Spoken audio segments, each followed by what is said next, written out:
Assalamu alaikum. An samu wani matashin mawaƙi mai suna Umar Boska a masana'antar Kannywood. Wato Umar Boska suna matuƙar kama da Hamisu Breaker, kai ka ce ƙaninsa ne, amma kuma ba hakan take ba. Umar Boska dai ya taso ne a Ɗorayi, unguwar Amare, kusa da unguwar su Hamisu Breaker Ɗorayi. An taso ana ta faɗi tashi tare da Hamisu Breaker Ɗorayi. Duba da cewa dai Hamisu Breaker ya girmi Umar Boska.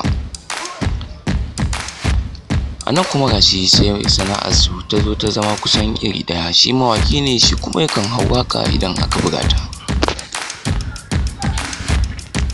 Hamisu Breaker dai ya yi wa Umar Boska babban tagomashi,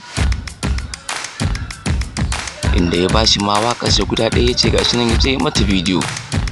Umar Boska ya jinjina wannan abu kuma ya yi godiya ga Hamisu Breaker Ɗorayi.